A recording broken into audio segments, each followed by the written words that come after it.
This is Mikey Mason, and you're listening to Why We Game.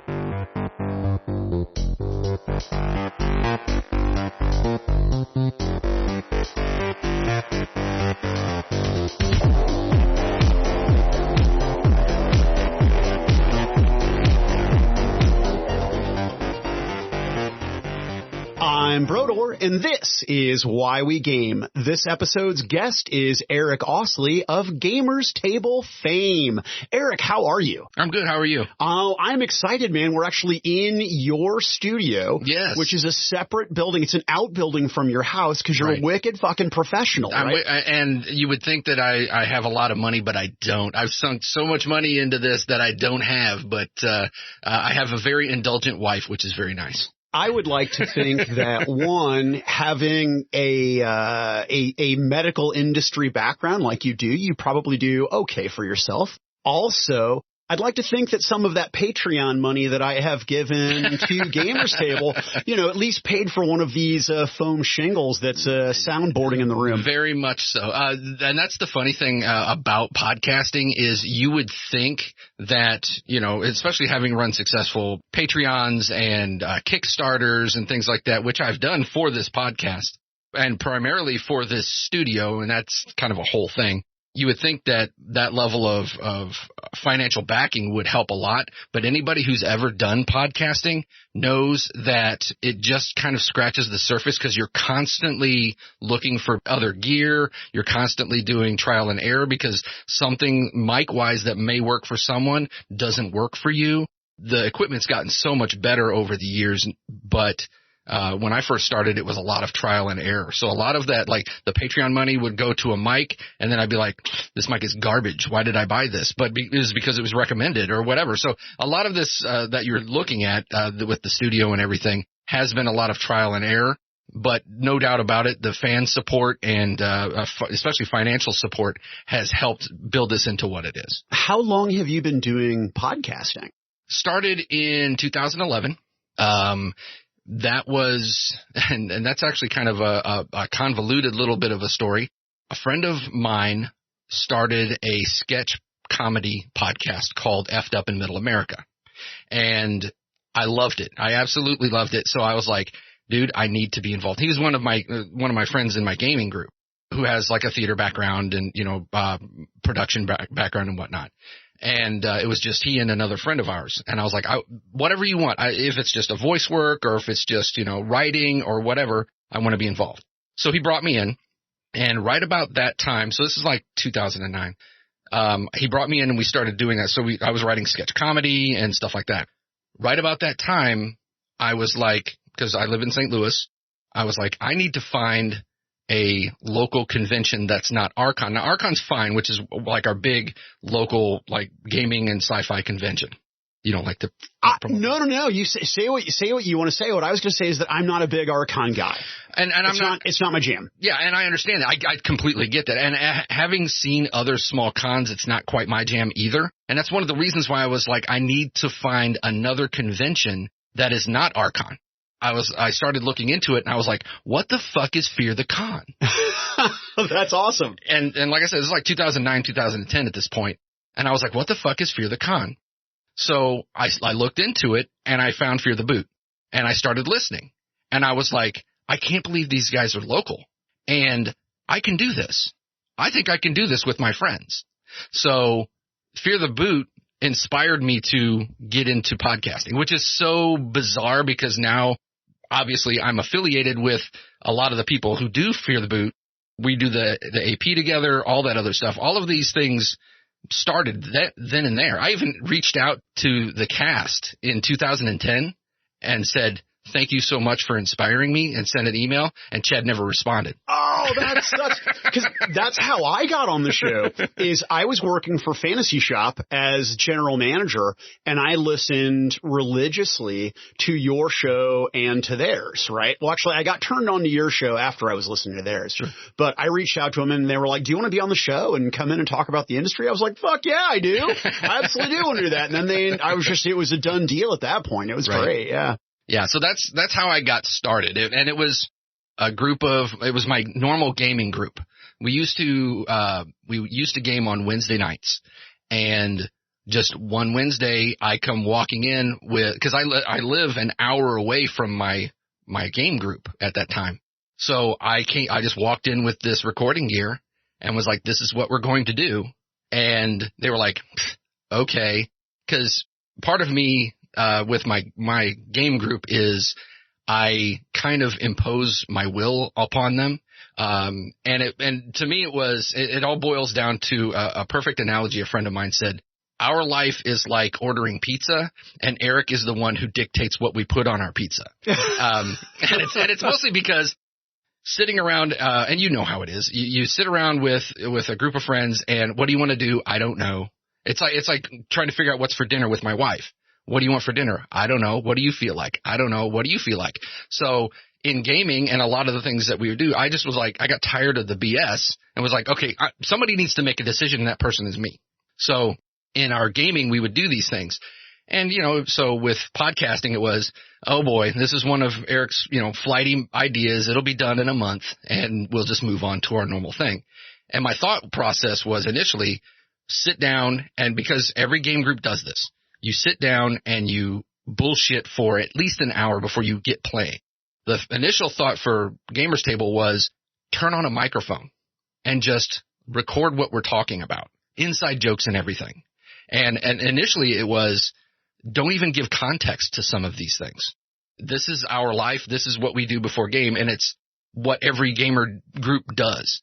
It evolved, thank goodness, beyond that initial idea where we made it topical and whatnot. But it was still a group of friends who've been gaming for, at that point, 25 years.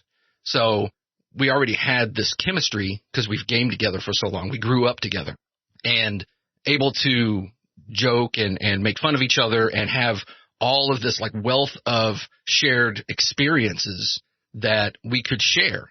And that's kind of how my gaming podcasting came to be, was let's just sit down with my friends and just talk about the shit that we love. So you're saying that I've busted your balls about this in the past, about the cast of Gamers Table being really large. So that group of people, that's an entire gaming group, or did the podcast grow from the participants at the table? Right. And that's exactly what it was, and it's much like a regular, you have a sphere of friends. And then that sphere, actually, you have another sphere outside of that sphere that people maybe people you game with occasionally or things like that. And that's just how the podcast naturally grew that way. It was 4 of us or 5 of us initially. We bring in a friend or two occasionally for an episode. And then it was what really got us like going. And there's zero doubt in my mind that this is what the turning point for our podcast was when Jason, one of the cast members, said, one of the ladies that I work with has a friend who wants to play D&D. And this was back in 2011, She's played before, or she's made a character she's never actually played. And that's bringing in Shannon to the show. We recorded her first gaming experience as an actual play. Initially, it was just like, come in, we'll record you playing D&D for the first time. And then if you like it, stick around. If you don't like it, no harm, no foul, And as those who listen to the show will no doubt comment, or, we talk about it a lot. We were playing in our friend Sean's basement, which was an unfinished basement with like fitted stone walls, and when it rained, it would leak, and so we lovingly called it our sex dungeon. Shannon didn't know any of us, didn't even know Jason at the time. She just knew Jason's coworker. So she did the first date rule of, this is where I'm going, telling a friend, this is where I'm going to be. These are the people I'm going to be with. Here's pictures of all of their license plates. I'm going into this dungeon. If I don't hear from me in like an hour, this is where I'm at. And she walked down into this just manky ass dungeon to play D&D for the first time. She should have ran, and she should have just she should have seen the place, turned around and ran away. But to her credit, she's got bigger balls than any of us. And she came down and was like, I'm in. Let's keep doing this. So, and because she's younger than us, by about 15 years, she brought a youthful exuberance to the game and to the podcast, plus social media savvy that really kind of made it, enabled it to snowball. I credit her for the success that we got because we were really basically nothing. And it's not that, we're a media empire, but we wouldn't have the followers we have without Shannon. There's no doubt about it. Over the course of the last 10 years, right, not only have you done your advice show, but you've also got Trench Monkeys and a large number of actual plays to your credit. People obviously are tuning in. Right. Well, and when you talk about like the Trench Monkeys and even the actual plays, I'm not afraid to try something that may not work. For all the actual plays episodes that I've released and produced and highly produced, there are some that have never seen the light of day because they didn't fit up to a standard, or they just weren't quite good, or maybe even just downright bad. But I'm not afraid to try it. Somebody says, and that's one of the things that we do occasionally is, somebody's got a Kickstarter, let's play their game, record it, and see how it goes. I'm not afraid to do that either. I'm not afraid to run a game on a mic, on a live stream that I've never ran before and barely read. I do that all the time. It's just a part of me is just like, I'm just here to have fun. I'm here for my players to have fun. I can read people pretty well, so I can fake it till I make it for the most part. And having gamed with you, particularly in the Skies of Glass AP, I had concern that you might actually be a sociopath because you were so good at playing Junior and you were so sharp at the slow burn, right? Like you knew who Junior was from the very beginning, and having not been there for session 0, coming in, playing an NPC, turning her to a PC, and not really knowing Junior that well, you played it so beautifully because it took me forever to understand who you really were. It was absolutely amazing. But I want to step back in time because I'd like to talk about, when did you first get exposed to the hobby? Well, when I was younger, and we're roughly the same age, so gaming wasn't really it was out there, but it was so on the periphery of things, especially like accepted things to do. So many people didn't really understand what it was or whatnot. So when I was younger, we moved around a lot. So I was constantly having to make new friends. Were you a military brat? No. My father just, in the medical community, and my father is also, he's not a doctor or anything like that, but in a lot of medical professions, the way you make money, this works in like tech industry also, is that you get your chops after a couple of years and then you move on. And then you usually get a pay bump every time you move. So my dad would work for a couple of years and get experience in a certain aspect of radiology because he was in charge of a radiology department. So he would get his chops in certain aspects of a radiology department and then broker that to get a better job somewhere else. So we were constantly moving around as he was getting more and more, experience and more pay based off of what he was doing. The other thing was we also rented. We never bought homes. We always rented homes. And so then once our lease was up, rather than live in the same crappy place and they would always want to raise the rent, we would just move. So we would do that. So I would move not just towns, but within the same town, we would move around. And when you're a kid, that's everything. If you're in a town that has multiple grade schools and you change venues, you're going to a new grade school. That's like moving to a new town. I did that a lot up until I was like 13 years old. About every 2 years we would move. So I spent a lot of time alone. I spent a lot of time in my own head playing with my stuff or things like that. And everywhere I would go, my parents would be like, oh, just go make friends.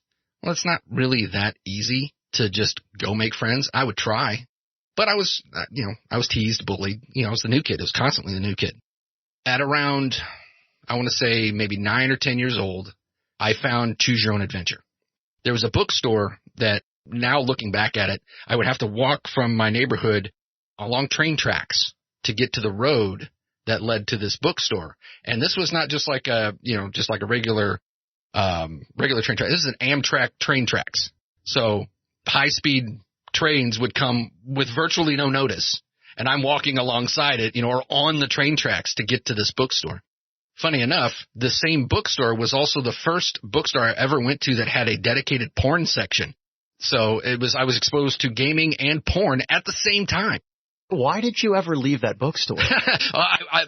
I would just have a chrysalis of ejaculate that I would hide in, right? Like I would have made my own spider cave out of my juices and just hid in there with my games, Yeah, and it was funny because up until I was in high school, I'd moved away, but I was close enough to this town that I would still go into this bookstore.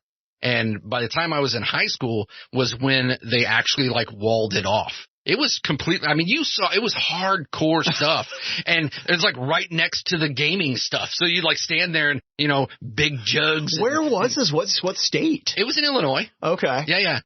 The bookstore doesn't exist anymore because the owner had a mental break and was jacking off in front of customers and, locked the door and wouldn't let people out and crap like that. So yeah, he just completely snapped. But at the time, that's where like I said, I learned about gaming, through Choose Your Own Adventure from that bookstore. I learned about porn and I learned about the Anarchist Cookbook because it was always right next to the checkout, and it was prominently displayed, like a Gutenberg Bible was just kind of sitting there and you were invited to flip through it. I'm so overwhelmed by envy right now. You had Mecca as a kid. So here you are, you're 10, 11 years old in this place. There's boobs and dragons and Choose Your Own Adventure books. You had found Valhalla. Right. And I didn't, of course you don't realize that when you're that age. You're just okay, there's a bunch of weird people in here. Oh, there's some boobs. And what's all of this? Oh, Choose Your Own Adventure. And then right next to it was gaming stuff. Now, I didn't actually start gaming until a couple of years later, though. I did, look through the books. I didn't quite understand them. I knew that they were there. I knew kind of what they were, but I didn't know exactly what they were. It wasn't until I was in junior high school when my friend Mike, who was in Gamers Table, actually started running games for us. We were those guys that played at the lunchroom, So, it was all the nerdy guys who played D&D at lunch, and at our end of the table, and then at the other end of the table were the theater geeks and some of the jocks, not all of them, and they would tease us and all of that stuff. So, but that was my first experience, exposure to gaming was through that bookstore. And that was definitely Dungeons and Dragons. Oh, the game that we played, yes, yeah. We were primarily a Dungeons and Dragons game playing group for many, many years, and that actually spins off to why I run so many other games. Was because we were the kind of group that had the one dungeon master. We did not do multiple dungeon master games or anything like that, or where one person would run for a little while and another person would run the same world or whatever. It was Mike was our dungeon master. We played in Greyhawk, and that's the end of the story. So whenever Mike would get grounded, or I can't come unless I bring my younger brother, which now in retrospect I realize we were fucking horrible to his younger brother, but we didn't want him around. It'd be well, I can't come without him, so do you guys want me to come? Most of the time we'd be yeah, but other times we'd be So then I would be well, we're together. Let me just run something. I started off with D&D, and then when Shadowrun came out, that's when I started running Shadowrun. Did Mike ever feel usurped? I don't really think so. If I were to have run D&D in Greyhawk, I think he would have. But we very, very much were each person who ran something picked some other IP to run, and that became theirs. So it wasn't until many, many years later that Mike ever ran Shadowrun for us, because he always thought of that as my game. So what attracted you to Shadowrun? The first time I ever saw it was in a Walden Books. We walked in and I saw it. It was the first edition book with the Larry Elmore cover. And art has always been a big thing. Oh my God. With the, what was it? Was it an elf? Mm-hmm. There's an elf. There's a Decker. Yep. There's the big elf mohawk thing, right? Is that the right one? And then, the Amarind guy who, was like looking like he was getting ready to throw down with something coming out of the shadow. Yeah. Back when you needed a giant plastic cup from your local, 4th of July fair to hold all of your 12 millimeter D6s because you're going to roll, 70 or 80 of the ridiculous exactly things. right. Yeah. Those were the days. The rules were so complex. I mean, now the rules are complex, but they're not first edition Shadowrun complex. No. Where each weapon had its own damage factor and all that other stuff. In a way, it was so crunchy, it was beautiful. Elmore attracts you, right? You see the Elmore picture. Right. So I saw the picture and I was like, what is this? It's an elf. It's, it's something else, but it's, modern-ish or sci-fi.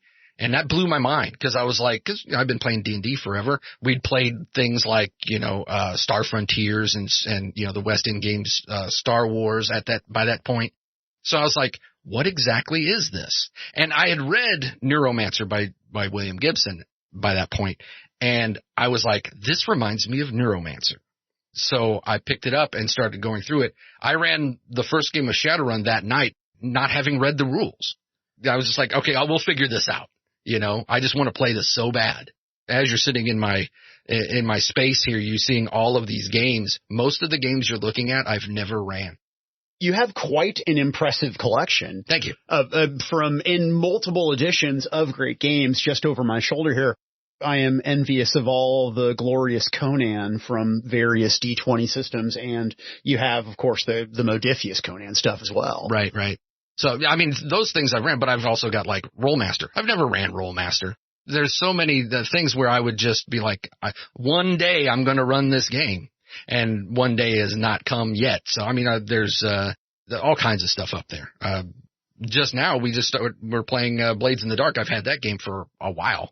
I've did like a one shot of it, but I've never actually sat down and played the game. But that all starts from that, that mentality of I really want to play this game and I don't care how it's run. I would never have the courage to stand up and be in front of a room of people and be the focus of attention for something that I was so ill prepared for. and it's actually served me well. Later in life, I've run games for game designers who designed the game without having read the rules completely. It's just, I did my very first con game I did at Gen Con. I ran Savage Worlds Conan, and I know the Savage Worlds rules, and it's not hard to really get them, but there are nuances to that system that I just didn't know. And at my table were 3 people who'd run it for many, many years. And I told them straight up, I've ran this system before. I've recorded an AP of this system. I don't really know the system that well. So if you notice something that I'm messing up or whatever, just say it. And I can correct course in the middle of the game with no problem if you recognize something that I'm doing wrong. I've done that with Shadowrun. In the game that we record, Resting Glitch Face, one of the peripheral players that come in and played Skitch is Mark Dyna. Mark Dyna wrote the Game Master section of 5th edition Shadowrun. So I'm running a game for a person who wrote the Game Master section of the game it's a version of the game we're playing. And a friend of mine was like, how the hell do you do that? I don't care. I'd rather have people who know the rules better than I do playing in my game, because then I don't have to teach them shit. There's a distinction between having someone at your table that knows the rules better than you do and someone who wrote the rules. Right? Well, there's a big distinction there. You weren't nervous, not because it was someone who knew the rules better, but it was one of the people that contributed to the rules. That would be nerve-wracking for me. Well, for me, it's just, sure, do I think about it? Yes. Is it something that's going to deter me or put me through I can't do this moment? No. Did Shadowrun sort of codify your passion for the hobby, or were you already in with both feet before discovering Shadowrun? I was already in. I mean, D&D it will always be my first gaming love. And that's because it's not just the game. It's the social aspect. It's the camaraderie with my friends. This is the thing that throughout the years we have always set as our touchstone.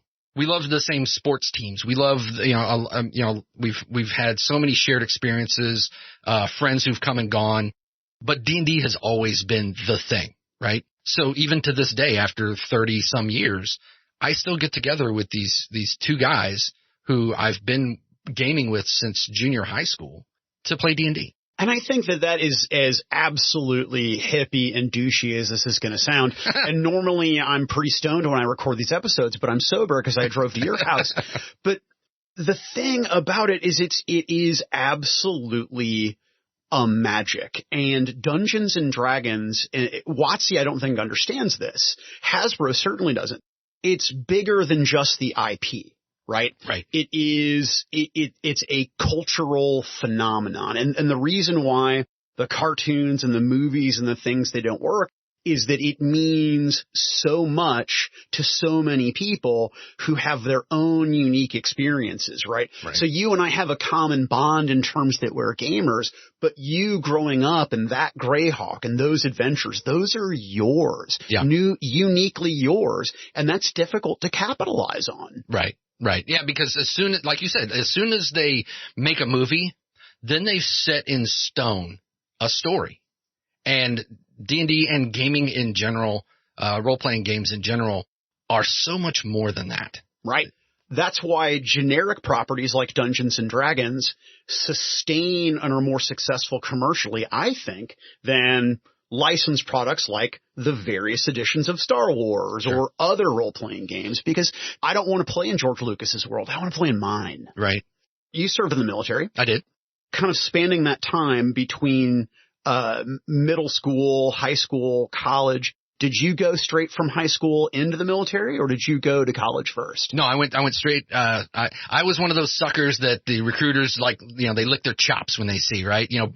Kid comes from not a whole lot of money. Initially, when I was in high school, I wanted to go to the Joe Kubert School of Comic Design in New Jersey. That's where I wanted to go. That's what I wanted to do, was I wanted to draw comics. And when my parents saw how much it cost, which in today's standards, it really wasn't much, but to live in New Jersey and go and do this whole thing, they were like, nope. If you're going to go to college, you have to go to the Army, which in retrospect was bullshit. I could have went to a JC. I could have went and whatever. And I think in a way it was, we don't think that you would last in the military. This is from my parents. You wouldn't last in the military. So then because when I joined, they were like, okay, sure. I've always been kind of the meek kid. I wasn't physically imposing or anything like that. They thought I would wash out on basic training and then come back and go to junior college or whatever and just kind of go, or trade school or whatever. I came from a not well-to-do family, and I was hungry to go to college, and I figured the only way I could do it was join the military, which to look back at it, I don't regret any of that. It showed me a perspective of life that I never would have seen before, and probably not since. And I met, much like gaming and the experience I had with my friends and things like that, with shared experience and whatnot, I'm still friends with people that I served with. And you have that bond of, camaraderie. I attribute it to kind of like in college, a lot of people are still friends with their college roommate, or the group of friends, or if you're a member of fraternity or a sorority or something like that, you still have those contacts. Military is very much like that, except you throw in that added wrinkle of you could possibly be fucking shot at any time, or, physically and mentally abused. That's a whole other thing. So you have this shared experience.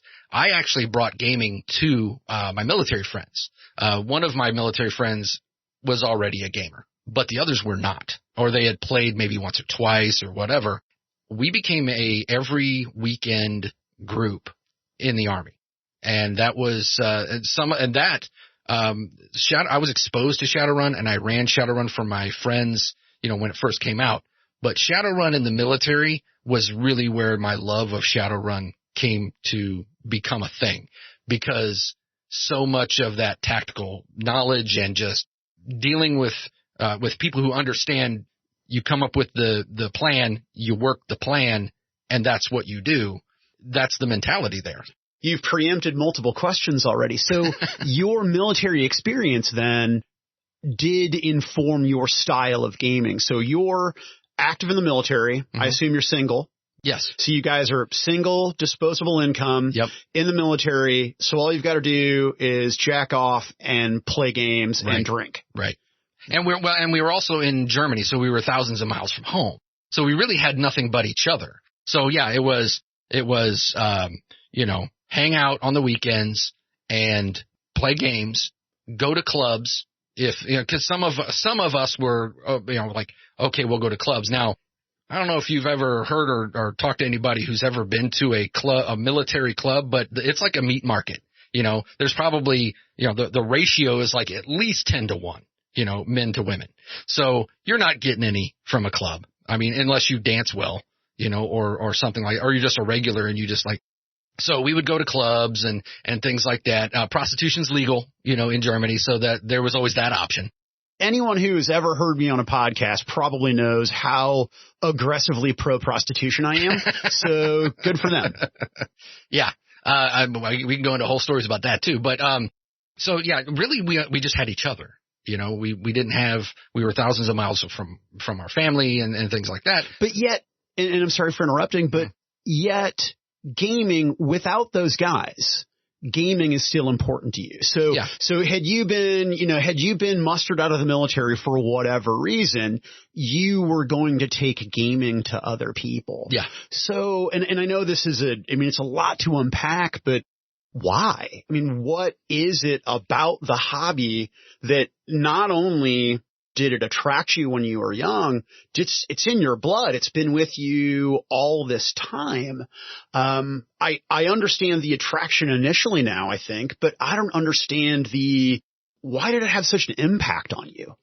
I think for the most part, it's a catharsis. Sure, there's heroic fantasy, there's power fantasy and all of these things. You want to play a badass because you're in a situation that you do not feel badass. And for much of my life, I've never felt like a badass, but I can sit down for a couple hours, in an evening or whatever, or as we used to do 12-hour, all-nighters and shit like that. And I could be an absolute badass if I wanted to be, or I could be a cunning asshole, or I could be a suave, rake if I wanted to be. These are all the things that I was not. I was not any of these things. So it became very clear to me as I've shown these games to people who aren't gamers, or maybe they haven't played these particular games before. That's actually a common thread through a lot of, especially long-term gamers, is gaming has always been that release of pent up frustration and, just bad stuff in your life. You can work yourself through some of these things. It's so funny that you say that. I ran my first full session of my midnight D&D game that I've been working on for so long. We did a 0 session a couple weeks ago. We played our first session Friday night. This is not an exaggeration. I have not slept that well in so long since I ran that game, man. I had all of this raw creative energy and emotion and just need to express that I got out of my chest. I slept like a baby. I slept so deeply I woke up with a migraine. My head hurt so bad because I was just gone. Right. So I get that aspect of it. Yeah. So then how did that transition for you from being, this is a hobby that I'm passionate about, from this is a hobby that I'm going to share with others, to this is a hobby that I'm going to put up or shut up and I'm going to show people this is how I do it? That was never really a conscious decision on my part. It was certainly a subconscious decision that I made, but it was more circumstantial than good luck, really. Like I said before, I'm not afraid to try new things. I'm also, I don't take no for an answer a lot of times. So it was, I'm going to put this out there. When we initially started with Gamers Table, we did not want to do actual play. Actual play was so just verboten because it's like the delineation between role-playing gamers and LARPers. Oh, sure. we used to actually joke about it was, don't tell me about your bullshit homebrew because I don't fucking care about it, right? Because the only person that cares about your homebrew, the only person that cares about your character is you.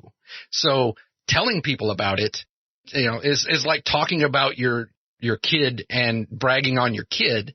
Nobody really fucking cares. They act like they do, but they really don't. That's the way we felt about it. Was actual play was just basically masturbation, because you're just showing off how cool you are or how cool you think you are. And that's it, right? And this was, of course, before the big boom of actual plays, which I would still contend is just, bunch of mutual masturbation going on, which is fine. If that's what you're into, then do it. But that's what we were like, and there was some apprehension from the players being, I don't want to be on that level. I want to be able to enjoy the game. I don't want people to really listen into how I'm playing. And I wouldn't take no for an answer. I mean, we discussed all kinds of different games to do. Like I said, we did the one game of Shannon's first game, but right before that, our first actual play was Victoriana. For those who don't know, it's like when it was sold to me at Gen Con, I said, what is this game about? And the guy at Cubicle 7 said, it's steampunk Shadowrun. And I said, give me everything that you have. That was the first game we actually did as an actual play. And we didn't even bill it as an actual play. We were just like, we're going to play this game and we're going to see where it goes. We're going to record it and release it as a regular episode. And it popped that cherry, and it was like, we could do this. We could really do this. So it grew organically to, I don't look at it as I want to show how cool I am and I want to show you how awesome my game is. It's mostly, if I have a reason to be focused on something, then I focus on it. And when it comes to doing an actual play, it gives me an outlet not only for my creative juices for the game and for the players, but also for other people. And, so it started off as just like regular, sit down, record the game, and it evolved into this whole thing where I'm writing scripts and having actors read. There's some of my actual plays, for those who have never listened, I will rip out all of me out of it. Our Call of Cthulhu actual play has, of the 8 episodes, hour-long episodes, I probably speak maybe 5 minutes because I've taken myself completely out of the whole thing and just wrote narration from the first person for each character to read. So each transition goes to a different point of view. Even though the group's playing, the point of view, the narration is very noir, and that's what I wanted because it's 1920s Call of Cthulhu. So I've evolved from this just turn on the mic and play the game to this I'm fully producing with music and narration and plot twists and even post-production rewrites and having people reread parts because it didn't come out right and things like that. First of all, that's a remarkable amount of effort, but what is the game master, or I should say, let me rephrase that. What is your preference, the producer? There's got to be a sweet spot between, balancing the workload and, I guess what I'm asking is, there's a point of diminishing returns. Yes. Where is that at? For me, it's the amount of time that I spend editing. One of the reasons why I do live stream is because I don't have to fucking edit it, right? It's live. So there's that added pressure of I need to get things, a certain way, or, I run a Star Wars or Star Trek game every other Tuesday on a live stream, and I'll go into that game going, I am not prepared for this game, but my players are good enough to riff and give me things to work with where it seems like I'm on the ball when I'm really not. So editing, when it comes to just, editing out ums and, things that people mess up or have to do over, that's the hard part. I hate that. I absolutely hate it. The sweet stuff, or the sweet part, is when I have people who know mic discipline and people who know what they're doing when it comes to their characters and things like that, and all I need to do is just kind of piece it together and make it a coherent story. I absolutely love that stuff. I go back and, I can listen to our actual play where we sit down and play. I can listen to Skies of Glass. I've listened to the episodes, but I'm not going to go back and re-listen to the old episodes, mostly because I was at the table. I don't need to do that. The other part of it is, it's just not for me. Long form, unedited AP is not for me, but I can go back and listen to my edited stuff over and over and over because each one of them means something to me. I put so much of my soul into each one of these things that, yes, the diminishing returns when it comes to the amount of time that I've put into it, sure. I mean, and it's strained my marriage, some of this stuff, because I'm spending so much time doing these things. But the product, it speaks for itself, and I'm so proud of it that I can go back and listen to it. So if you ask me which would I prefer to do, I would prefer to do the fully produced, scripted stuff, because to me, that's the natural genesis of what I want to do. Everybody who plays D&D, plays role-playing games, imagines their characters are in a movie. I mean, there's so many rules for cinematic action and things like that.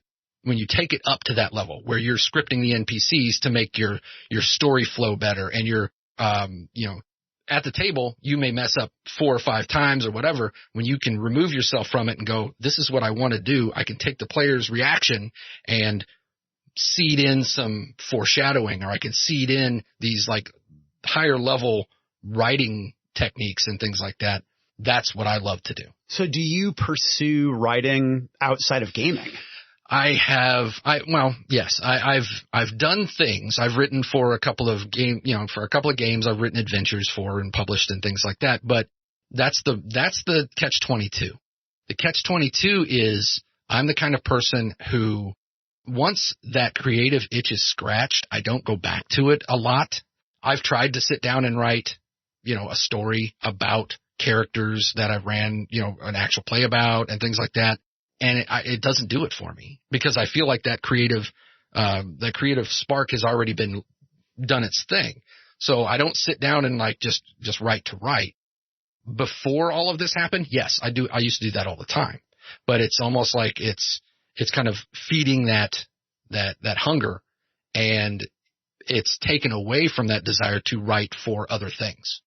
I find that when as a creative person who likes to, I don't want to say writer, but as somebody who makes shit up, I find that a group of people at the table are a burden, but also a great crutch to lean on. Absolutely. And so for me, a lot of my best ideas really fire from the pressure of having to perform in that moment. Absolutely. But being able to lean on people and getting their energy do you find that it's easier for you to create in the venue of entertaining other people than it is just sitting by yourself and putting finger to keyboard? Without a doubt. There is zero doubt in my mind that's because part of being a game master is being a performer, because you're having to entertain a group of people.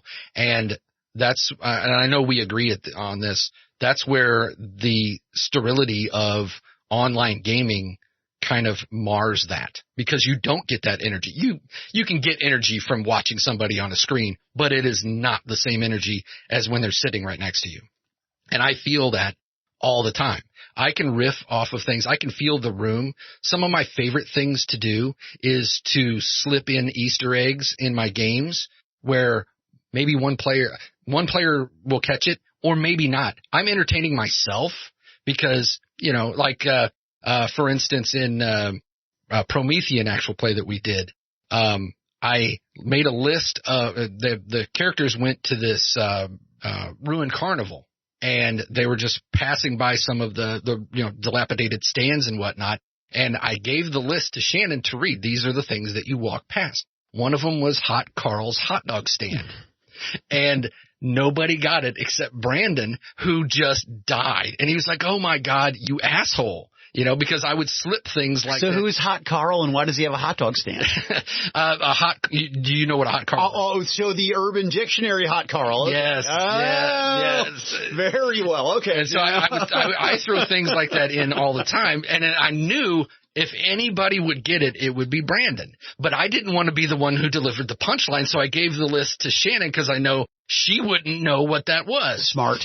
So it's things like that, knowing your players, knowing the room, being able to feed off of their energy and know not only where you can push some buttons to get them emotionally involved, but also recognizing safety. Because, when you're playing online, you may cross into areas that are uncomfortable to your players. And unless that you have some sort of safety built into the game or whatnot, you either need to say something or you need to be able to recognize their, the cues that you're seeing from their camera. And not everybody shows you that they're upset, or whatnot. So if I'm going into territory that my players are uncomfortable with, I mean, I've got the reputation of just, once I reach that point, I take one step further, but then I leave it, So I'm going to push it, but I'm not going to, and there's certain things that about your players that you really do not touch. And some of them are universal for all players, but without sitting at the table, sometimes you really don't know when you're veering into that stuff. So yeah, I feed off their energy. I riff very, very well with players, even players I don't know. If I'm sitting at a table or if I'm playing in a game with them or running a game for them, you can kind of see what works and what doesn't. It's like being a stand-up comic, when you're getting immediate feedback. And that's the thing about gaming, as opposed to like what you're talking about sitting at a keyboard. Sitting at a keyboard, you don't get that immediate feedback from what you're doing because you may entertain yourself, but then you send it out there or somebody edits it or reads it or whatever. Unless you're sitting there while they're reading it, you don't get any of that feedback. And I thrive on that level of feedback. Have you ever gotten blowback not from your players regarding content, but from audience? Because when you're doing a live stream, obviously as an experienced game master, you are aware of your limits with your player, right? But you don't know who's listening. Right. There's always that concern, right? I mean, you cannot put anything out to the public, regardless if it's live or not, and not be cognizant of you may be going into territory that is triggering or upsetting to someone. And sometimes, I mean, I'm completely guilty of this. You don't even realize it's a thing. I'll give you for instance, in one of our Gamers Table episodes, one of the cast members used the term pussy shrapnel, right? It was like, he's so hot, I catch his pussy shrapnel. And I had listeners, say that's really offensive to me. That's really, really, it's misogynist. That's offensive. At the time, I saw it as a joke. And then after I was removed from it, I said, you're right, it is. And I removed that from before it was released. I edited it out because, yeah, it's a funny joke, but was that joke necessary to the conversation? And was it something that, am I going to die on that hill? And there's a lot of that where you're like, is this intrinsically part of what you're trying to do? And if it is, are you willing to die on that hill? And that's modern media for you. I mean, that's just the way it is.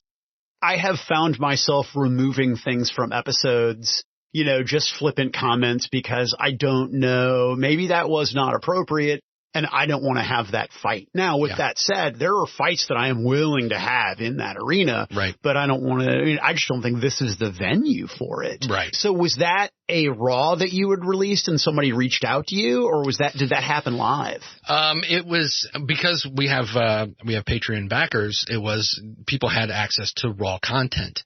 That's what it was, and patrons are those that are willing to pay you money to be involved in your community. And I value that input because I'm not totally cognizant of, what triggers everybody. There's no way to keep track of all of these things. So I rely heavily on those around me to give me that information because especially when you're in the heat of the moment, when you're in the heat of the moment of the game and you take something to a level where it makes people, and I've had this happen on a live stream.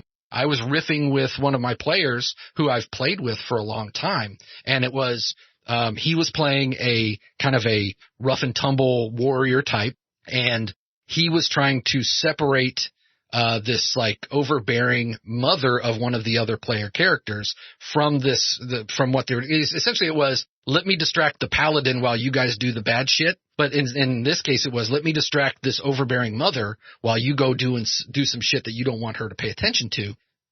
In the gameplay, she mistook that as advances. And so then she started to exude a power over him. You will do this, you will do that because I find you attractive. And the other players who weren't even involved in the scene said, that's sexual harassment and that makes me uncomfortable, because this person was using power over this other person to, for sex. And even though it was myself and a male player and it wasn't involved in a scene with the female other players, it still affected them. And at the time, I was just riffing, and I was just, making it.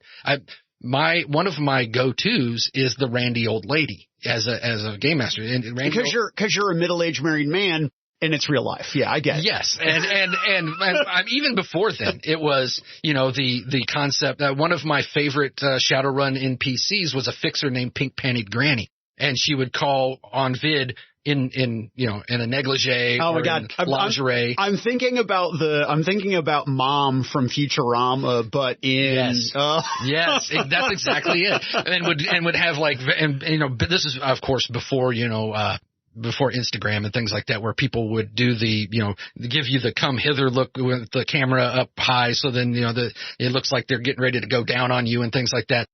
I didn't know this was before then, and I was using those techniques. It was like she would call you on the vid, and she's looking up at you, and you're seeing down, all she's wearing is her lingerie and things like that, and she's a 75-year-old woman.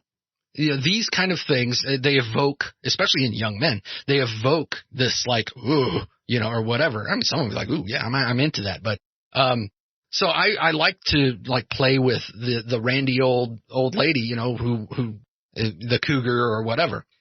And that's all I was doing was in my mind was doing this, but it was a live stream. I had players who felt uncomfortable with it, and I didn't recognize it until it was pointed out. And it was pointed out, whenever I run a live stream, I always have a private chat with my players up. So that way I can see just between us what's going on. And that's a safety feature that I always use. And one of them said, this is getting too close to sexual harassment. Can we back this off? To which I was like, done. And then after the fact came out and publicly apologized for it, because I'm sure if my players recognized it, I'm sure somebody watching probably recognized it too. All right, I'm going to open up a tremendous can of worms, and I'm going to say something that I will very likely regret releasing to the public, but I find it extremely challenging as a creative to navigate today's waters. And I say that because you were trying to evoke imagery of a thing, behavior that you do not condone, behavior that you do not engage in, but behavior that does exist. Right. And as a creative, I want to illustrate behaviors that are not acceptable because they're realistic. They make for interesting NPCs. They make for great depth of character.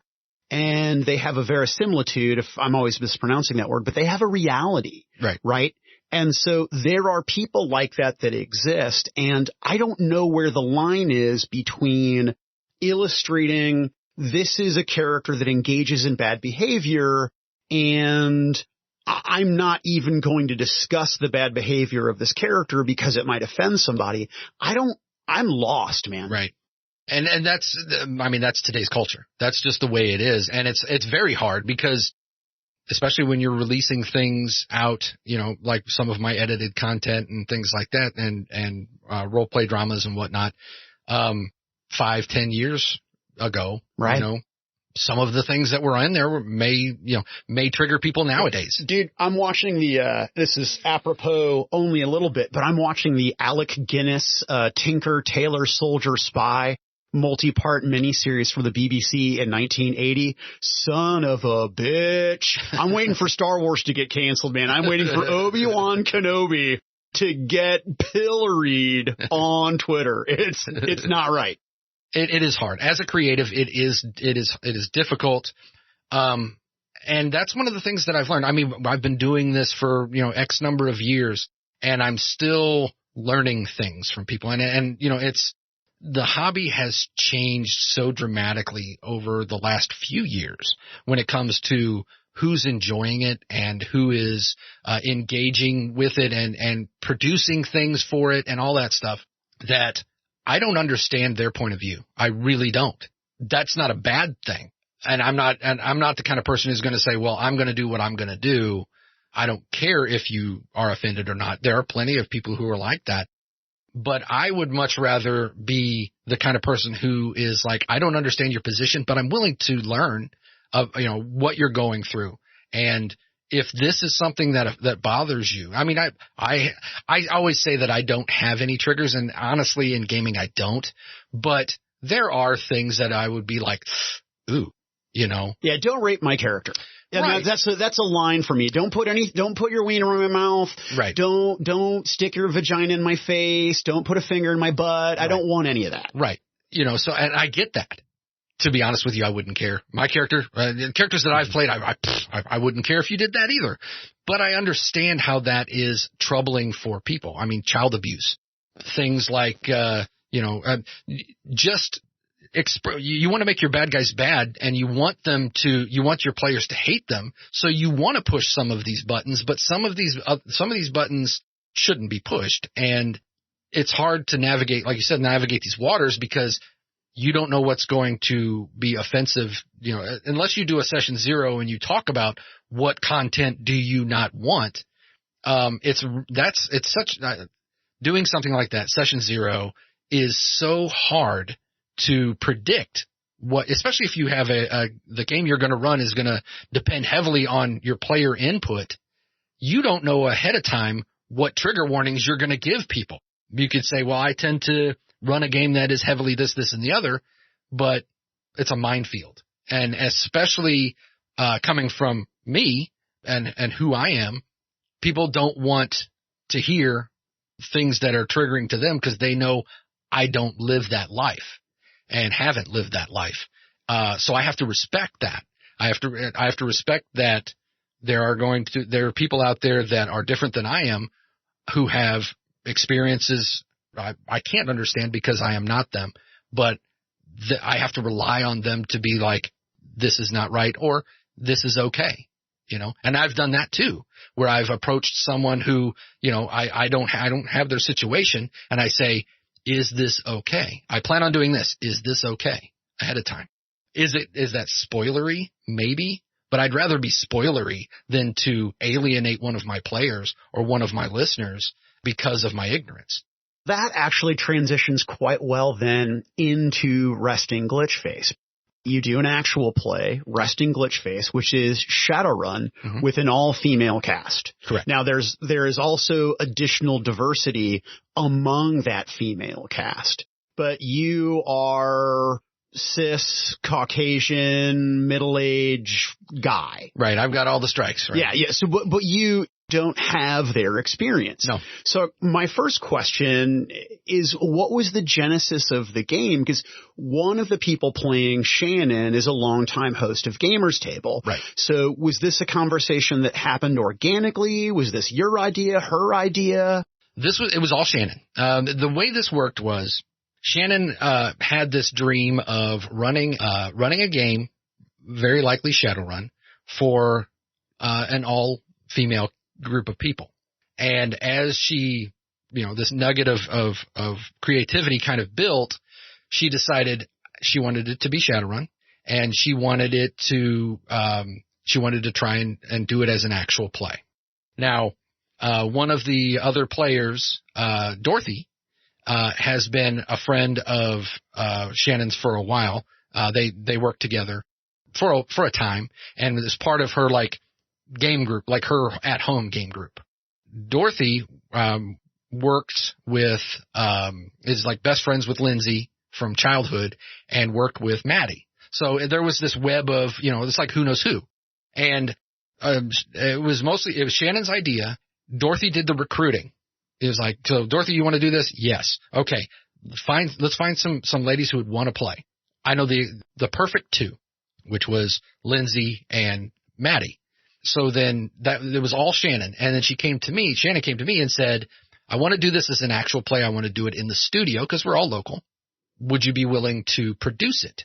And I said, sure, absolutely. So the way it started was Shannon was the game master running for these other people. And I was actually in the room running doing the sound engineering. I didn't have a mic. I had nothing. I was just doing pure sound engineering. That was it. And Shannon, we have them recorded actually, the first couple of game sessions that she ran for them. And it's well documented. Shannon has a problem Shannon has an issue with anxiety. And she said to me, I don't think I can do this. The pressure of doing this, of releasing it, all of these things it was just too much. And I'm being compassionate. I said, no problem. This was your idea. This is your project. So if you want to stop, then stop. And she felt really bad about doing that, but she realized her own limitation, wasn't able to do it. At the time, I let it cook or let it simmer for a little bit. Maybe she'll change her mind. And then a couple days later, I said, what would you think if I ran the game and you played? And she said, well, that kind of defeats what we're trying to do, because the whole essence of it was going to be all ladies, right? But I saw how good they were together. They're some of the best role players I've ever seen. And one of them had never role played before. And I was like, damn, this is really something. And it'd be a damn shame to see it just go away. And I said, well, how about we just try it out? I'll run a session and we'll see how it goes. If it does something, it does something. If it doesn't, there's no commitment here. It's just, just try it for fun. And that was our first episode of Resting Glitch. So in a lot of ways, the diversity of the cast, I just fell into that. I was lucky. I was aware enough to recognize this is something, not just the essence of it, of what it is, but also how good these players really are, and just how they almost instantly fell into these roles. And some of them had their psyche and everything already figured out before session one. All I really had to do was just kind of just massage some of that and point directions and whatnot. That being said, once that got started and we started playing, I realized very quickly that this is not a regular Shadowrun game. Shadowrun was very tactical to me. It's very, you work the plan, you go in, you extract the person, or you do the wet work. You have the 4-hour planning sessions, all that other stuff that, Shadowrun's known for. And this was more, and I didn't realize this at the time, but this was more like a slice of life anime. And I never even knew what that was until it was pointed out that this game is very much a slice of life anime in the Shadowrun world. At first I resisted that. I was like, I don't want that. Who the hell who the hell would find that interesting? Cause I find slice of life anime fucking boring. So I was like, I don't want any of that stuff. But then as we were playing it, I realized I've been running games like this my whole life, where I care about these characters and I care about what their goals are and what the overall plot points are that I want them to go to, but I also want them to feel like real people. So I've been doing games where, you hang out and have conversations just between the characters in character about nothing. I've been doing that for years, and I realized that this game kind of embodies that. So, and then, one of the players had, inevitably in every game group, one player can't continue. So then we brought in Sid, and she's on that level of everybody else. She stepped in and was able to fill that void of that one player who left. And, and also it added an added wrinkle to the diversity of the group, that it wasn't sought after, but it was certainly something that we certainly embrace. Well, and you've gotten some critical acclaim for this podcast, or for this actual play, right? Right. We won the Audioverse Award in 2019 for Best New Podcast. And then Shannon actually won for, it was like female lead or something like that, Audioverse Award. And it was funny because I didn't even know what the Audioverse Awards were.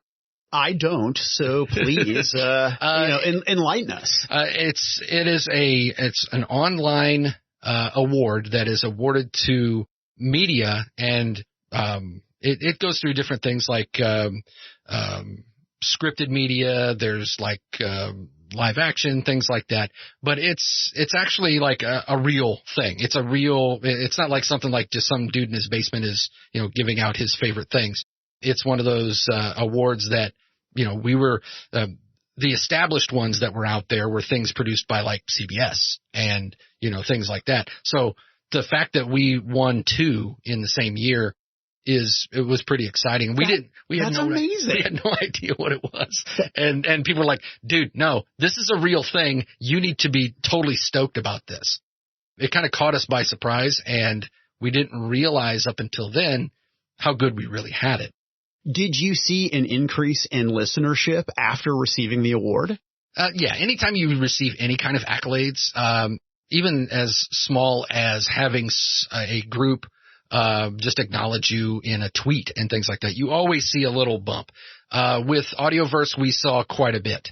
And that's, I attribute it to Audioverse. I don't think it was, you're going to have growth over time with a show, especially one that deals with some of the themes that we deal with.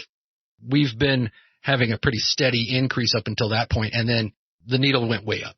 And then we still continue, even though we haven't released a full season 2 episode since the pandemic started, we still see steady growth in our listenership even now. So the pandemic has been an impediment, I must presume, to all of your productions. Yes.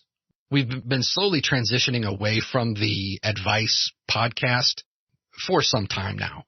Personally, if you're not a Fear the Boot or, already established like, Robin and Ken or something like that, in the industry, the all voice advice gaming podcast, I think, is kind of a dying genre, especially with the advent of things like TikTok and Twitch and things like that. People are watching. There's always going to be those who listen during their commute and things like that, but there's been no commute for a year for most people. So all audio podcasts have kind of seen that hit. This is when I started, right? Right. So yeah. March of last year is when I started this whole endeavor. Not only was I inspired by Fear the Boot and reaching out to Dan of Fear the Boot and being on the show, I really did learn that I have a passion for talking, right? And I always knew I had a passion for gaming.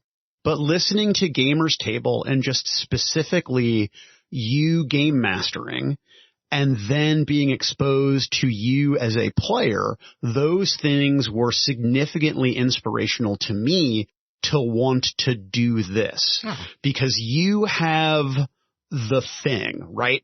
And I can't define the thing, and there aren't a lot of people that you encounter that have it, but there's a fire there. Now, I don't know what you're going to do with it. Maybe you don't know what you're going to do with it, but you have a passion that manifests into something that's bigger than you. And as lame as that sounds, I think it's super impressive.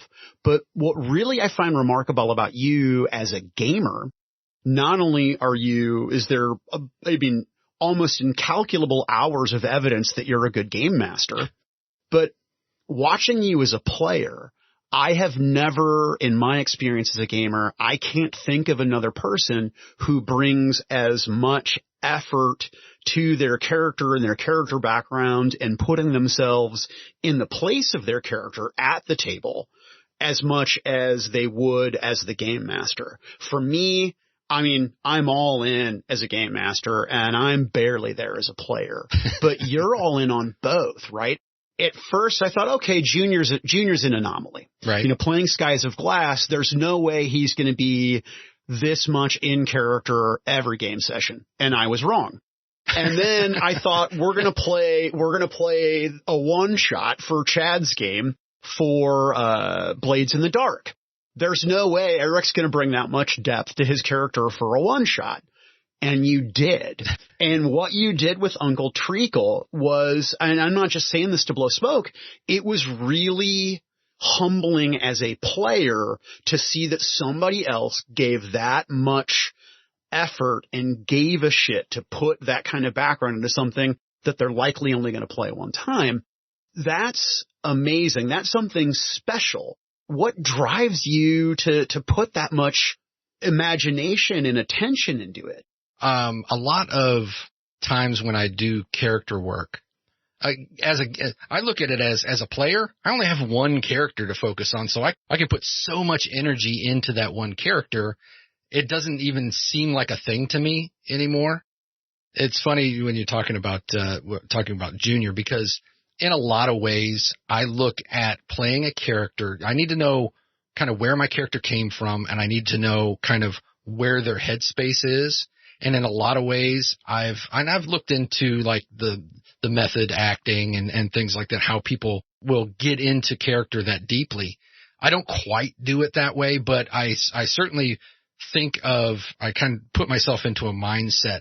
Sometimes when you're playing a character and you want to, let's say you're playing a gnome, right? At the table, Junior wasn't a gnome, but he was physically smaller than everyone else around him.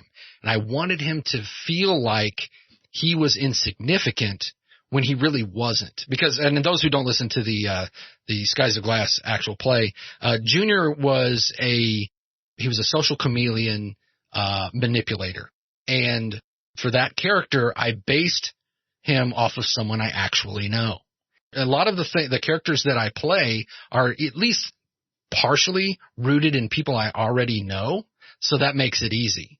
And I've known quite a few characters in my life. So like I was talking about, you to play Junior, I wanted him to feel insignificant. I wanted the other players to perceive him as insignificant.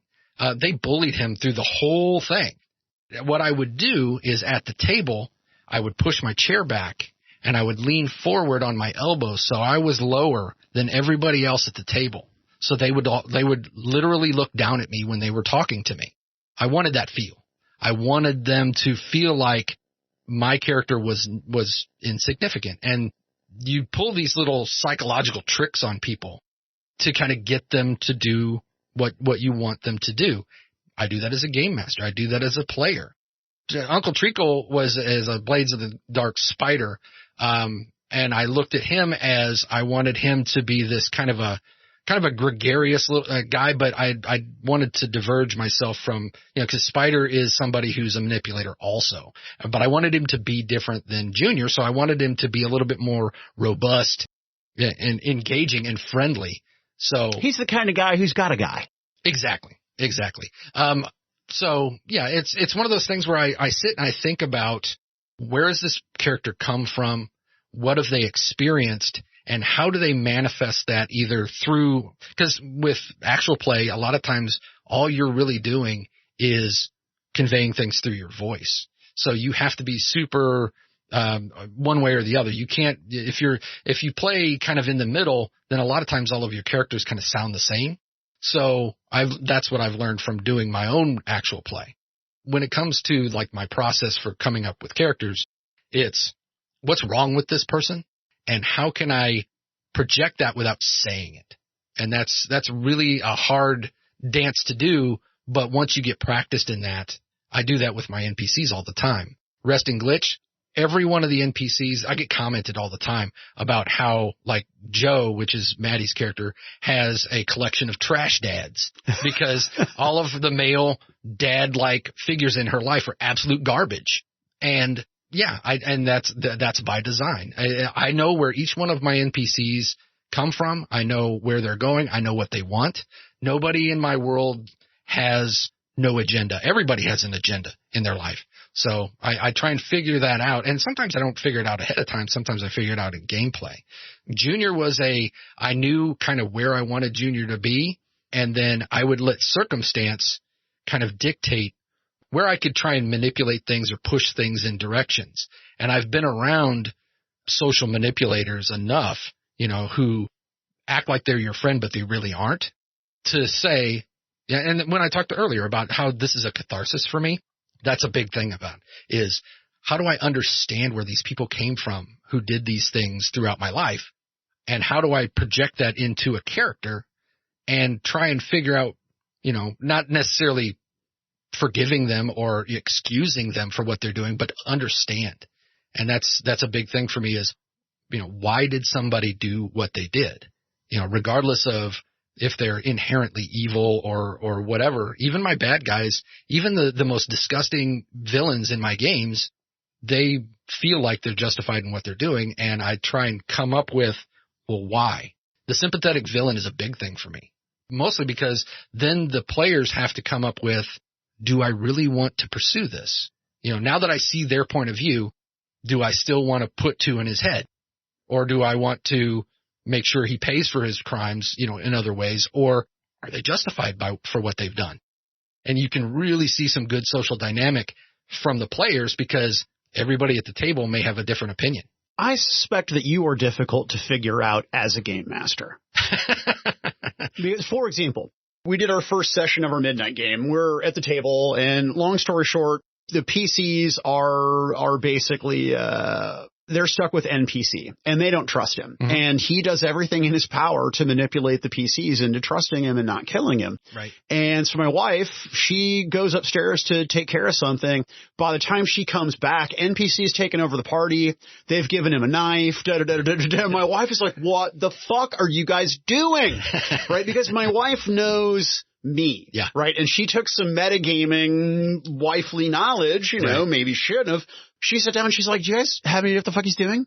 Stop it. No. And of course, so the NPC keeps manipulating him. And my wife, God bless her, she just plays along with the rest of the party. Right. And then, sure as shit, they get betrayed by NPC like immediately after letting him go. And she's like, God damn it, I told you. And she's like, well, he's your husband. Yeah. That's the Saving Private Ryan moment where you let the POW go and he ends up screwing you in the end. Yeah. Oh, God, that movie gets me the chills. So I do, because we've been going for a while. I want to ask you about Modifius. Yeah. And what is your affiliation with them, and what does it mean? Well, to clarify, my affiliation is with Nerd Eye Industries, which they are the ones who make the virtual tabletop for Fantasy Grounds for all Modifius properties. And so what I do is I have an agreement with them to showcase their virtual tabletops before they're released. So I have access to, as they're producing them, to be able to have them and run games on them, but also the agreement is that I can live stream it. So I am capable of live streaming, and we're doing this with Star Trek currently. So essentially it's for Fantasy Grounds. I have the exclusive scoop on what the Fantasy Grounds tabletop for all Modifius games is going to look like. So if people want to see if Modifius has a game and they're going to be adding content for it to Fantasy Grounds, if they want to see that early, you're running games with that tech prior to its release. Correct. Do you have a schedule on what's coming out? Do they get you? I mean, I know you can't, I'm not asking you to say things that you're not, right. I don't want you to break a DNR or anything. Right. Or say, do not resuscitate. Yeah, don't break that. Yeah, you know what I mean, don't talk about it thing. Yeah, whatever the hell it's called. Non-disclosure agreement. Yeah. So how long ahead do you know, hey, Eric, this thing's coming out. We want you to have a game for this system ready to go or what have you? Right. Right now, there's not like a hard schedule, although I do know the order in which things are going to be released. And so I know that, they're going to have a Dune game. I know. They've got a Dishonored one coming out. They have, I wonder how John Harper feels about that. I don't know. Probably a little jealous, but he beat him to it. So there you go. They've got John Carter from Mars. I know. So it's basically all of Modifius's stuff, which will include Fallout. Wait, so are you going to do because obviously they're going to do Fallout for Fantasy Grounds. Are you going to run a Fallout game when they have? That's amazing. Yes. That's huge. I know. We're big time looking forward to that.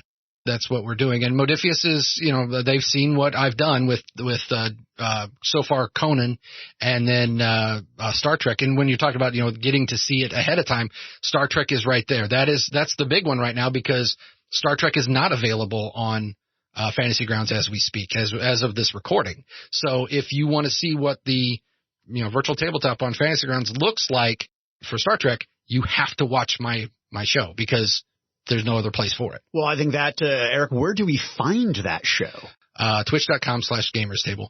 We run, I'm running Star Trek every other Tuesday. So we've got, as of this recording, there's going to be a session, that's coming up Tuesday. And then the opposite Tuesday, which I'm really excited about, is I've had run a Conan game and I'm going back to Conan. So I'm going to alternating weeks. I'm going to do Conan and then Star Trek. Yeah, Star Trek. Once the other games come, then it'll just be basically every Tuesday. We're just going to alternate between whatever I have going on. I have a question and then maybe a pointed question. Okay. Your Star Trek group, does it have similar diversity to your Shadowrun group? Yes. More diversity, I would say. And was that calculated? That was not necessarily calculated. Way that worked out was, and again, very lucky on my part. Not only just because I have a diverse group of friends in my bubble, but also I have friends who are willing to do things for me, and I have trust in these people. Gotcha. So you have somebody who may, not be the demographic that you and I fill, that is a good friend of yours. Yes. That, hey, I would like someone who I would like your voice on the show. Or are you interested in doing this thing? Yeah. Gotcha. Yeah. And so the way that worked was I had ran Conan, and that group was very diverse as well. And so then once that story was done, I had said, or was wrapping up, I said, Star Trek is coming up. Would any of you be interested in doing it? And one of the players said, absolutely. She felt safe, with me as a game master and respected what we were trying to do. And I said, okay, great. And she said, I've got a few people I know who love Star Trek. Would you mind me asking them? And without saying, who is it? Or, I don't know. I was like, go for it. I trust you. You're so brave. Seriously. No. You really are. It is. Every aspect of your commitment to this hobby, there is some level of courage that you've had to engage in. I would never, ever, ever say yes to gaming with somebody I've never met unless it was a con situation and I knew I could walk away in 4 hours. Ever. And that's it. It's just, I found that if I put my trust in people, that know me well enough to know that I'm not going to hurt you. I'm not going to do things that are, intentionally to mess you up and things like that. And yet you have a reputation as a killer GM. I think that a lot of that is self-perpetuated. For many, many years, I run games. The way I run games is, especially at the table, is I don't use a Game Master screen. I roll everything out in the open. And mostly it's because and that all started with, I don't want people to think that I'm cheating them. I want them to have that level of randomness, and to feel like the dice matter, right? And that's big for me. Dice matter. Otherwise, why are we playing this game? And I am notoriously good roller. I roll. I just have the knack, right? Especially when I'm game mastering. And it's laws of average. As a game master, you're rolling more than the players. So yes, you're going to end up rolling, well, but anybody who's ever gamed with me at the table, especially gamed with me as the game master, know my dice get hot and they stay hot. So I'm rolling out in the open. I let the cards fall where they may. And if your character dies, I'm not going to sugarcoat that. You died because you got hit too many times. That's it. Sometimes people get on runs. And the other part of it is I don't reward stupidity. So if you are going to do something that is tactically unsound, you're playing the decker and you want to run in, be primary through the door, you're going to get shot first and often, because unless you're going in and you've got the reflexes enough to dive behind cover and the gangers are in there with their duct taped AK-97s ready for whoever's coming through that door and you decide to come through that door, that's what you get. I also am not opposed to shooting or hitting a player character when they're down. Oh, now that is where you and I are simpatico. Some of the most brutal and ruthless stuff I've ever done to a PC is when they were on the ground already in the negatives. Yeah. One of my favorite ones was I was running like I have this dream of running this game, which is kind of like a cross between Harry Potter and Hero High, where it's an adventurer's academy. And I've tested this out a couple of times. And one of my favorite stories I want to be like the head guy in whatever their version of ROTC is. Yeah. I want to be a fighter. Yeah. And I do like whatever their equivalent of Boy Scouts is or Eagle Scout. Yeah. I'm in that. I'm in ROTC. I do all of it. Yeah. Each one of the classes would have its own wing and all that stuff. Yeah. That's the dream. But I've test driven this concept a couple of times, and I did it with 5th edition D&D, and the player characters were sent on a job to, from the headmaster. The headmaster is this renowned assassin who retired and became the headmaster of the school. And as player characters or players tend to do, they get mouthy, and one of the players, popped off at the mouth to this master assassin who beat him to death with a book. And he hit him with a book, took him to death saves, and commenced to hitting him twice more while he was in death saves. Oh, delightful. Did they shit? Yes. Oh, my God, because I would have been like, well, wait a minute. We just did a 0 session. We put all this effort, and they just got fucking killed, and now I've got to make a new character already? And then they were told to do something with get this thing out of here,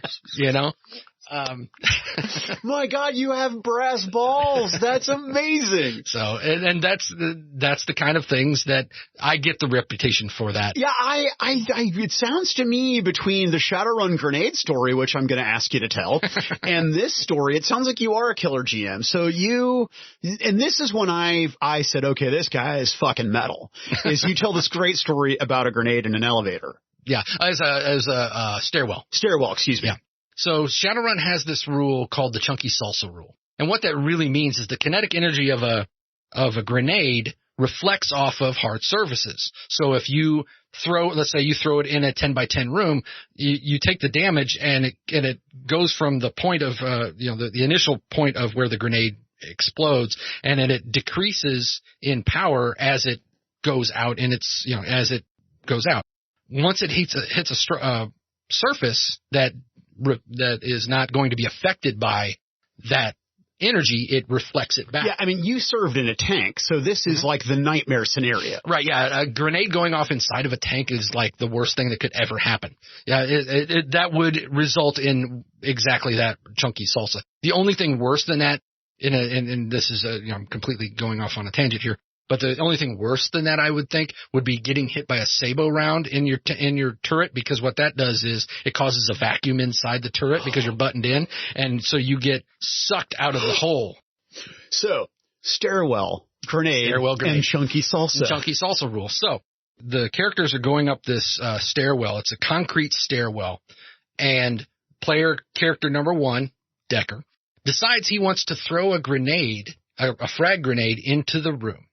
Rolls a critical fail, right? A critical glitch.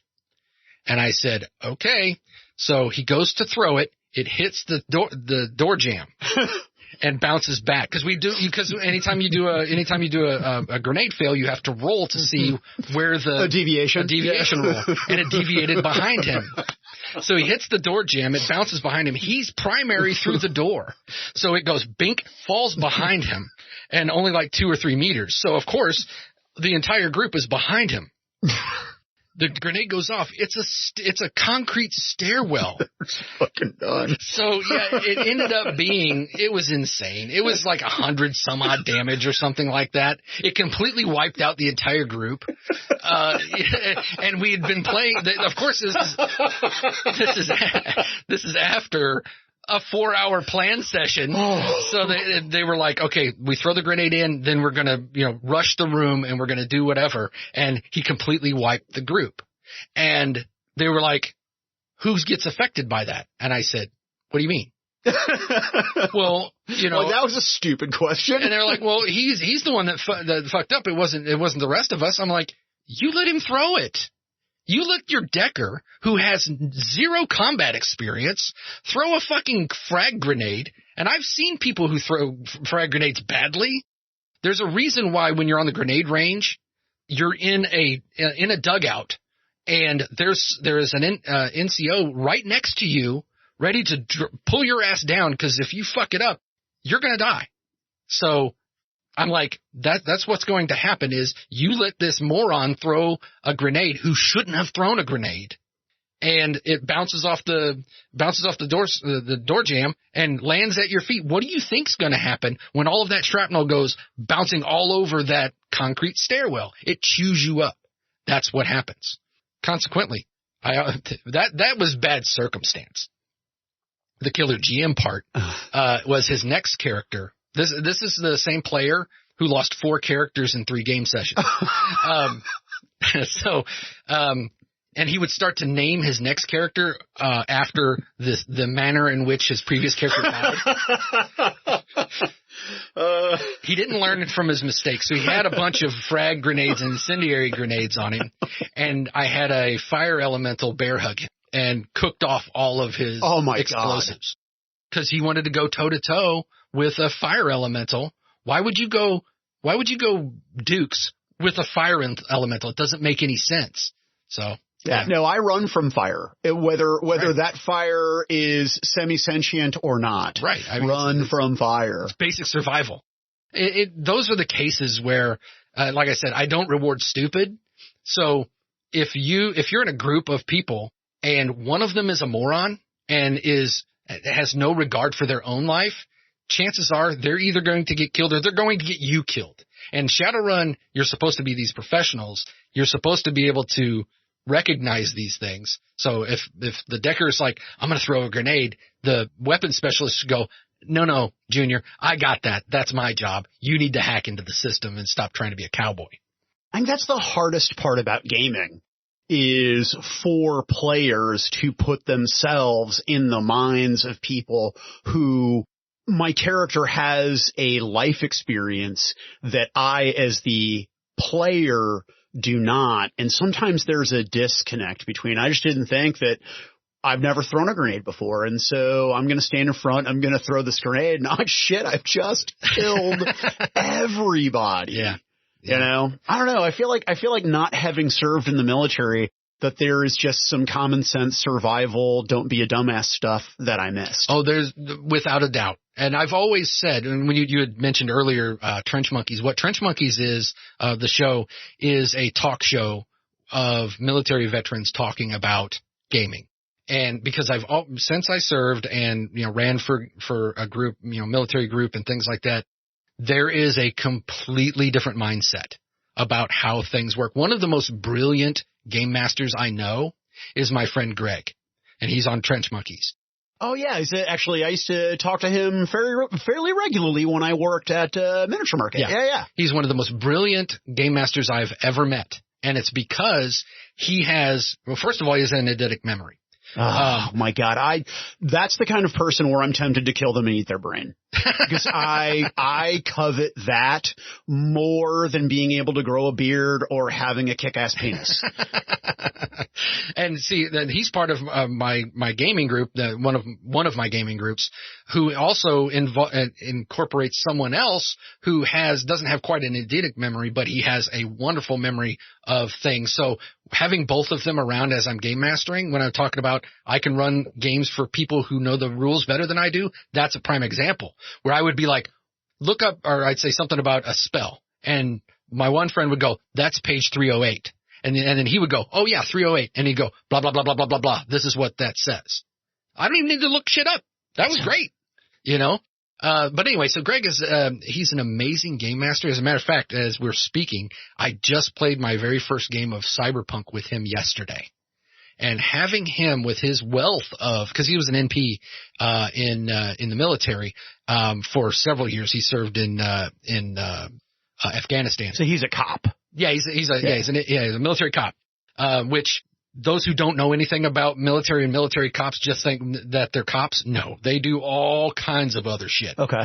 Including like, SWAT level stuff. Oh. That they're busting down doors, they're dragging people out in the middle of the night, because they're insurgents or whatever. So anyway, he has this wealth of just technical knowledge and jargon and things like that when you play in a game ran by Greg, you know it, because it's the most immersive military style game I've ever played in. And those who don't understand military tactics and military jargon and whatnot and the lifestyle sometimes get a little overwhelmed by it. But for me, it's like, for instance, he's talking about Connex showers yesterday. I know exactly what a fucking Connex shower is, but I wouldn't have thought of using that in my game. And what a Connex shower is basically just a portable shower. It's like these people were, they're raiders or whatever. They raided some old, military stuff, and they thought, hey, portable shower, fuck yeah, I'm going to take that. Most civilians wouldn't even think about stuff like that. So it's that level of detail that he has. So playing with military players, playing with a military background game master is completely different than playing with civilians. Even mixed with civilians, sometimes it doesn't quite work out if the military players maybe aren't confident enough to kind of talk about these things. But amongst other players, it's a completely different experience. So what you're saying is, I don't know what it would be like to throw a grenade. Whereas sitting with Greg and Kyle and whatnot, not only have they thrown a grenade, they've thrown a grenade at a person before. They've fired a grenade launcher and knows what it smells like. I know what the inside of a tank smells like.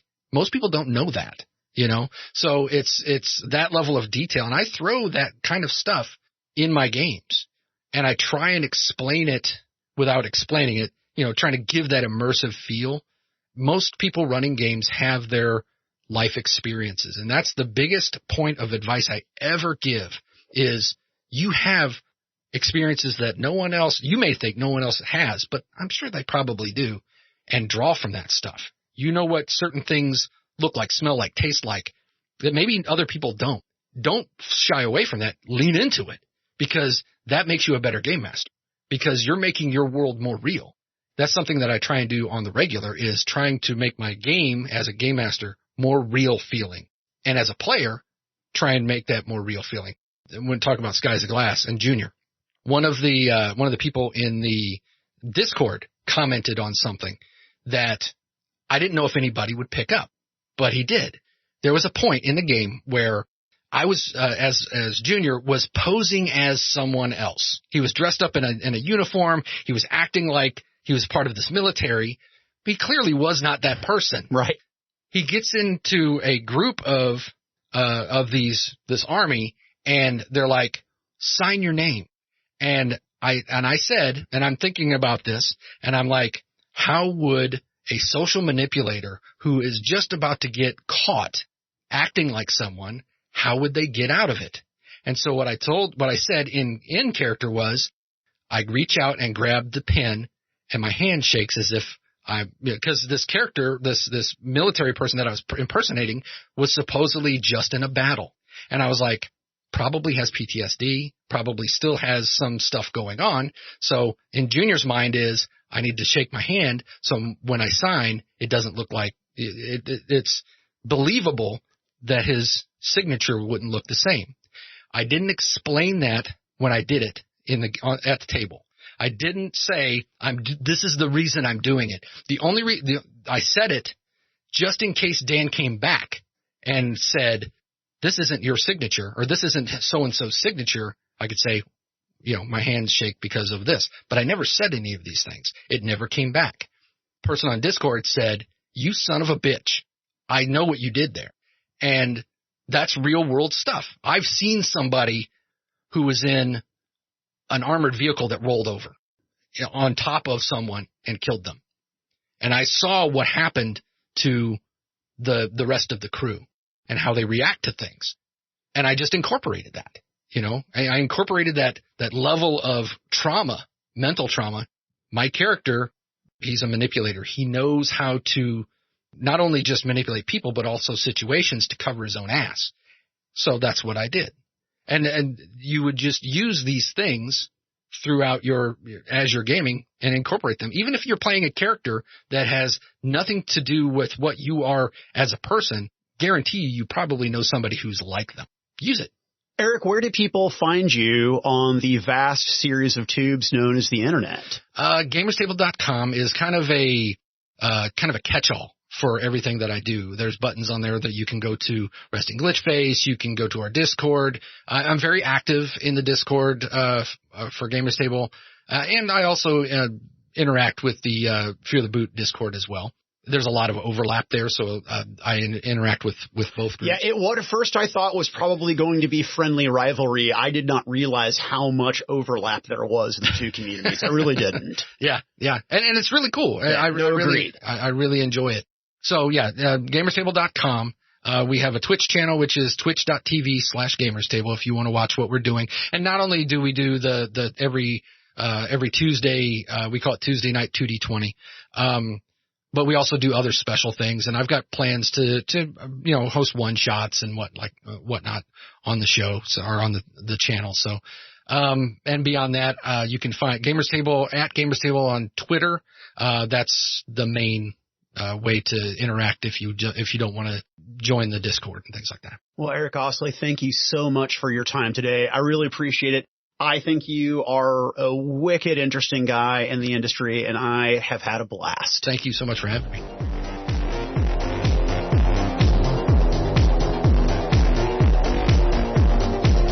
Why We Game is a production of the Influence Foundation. All rights reserved.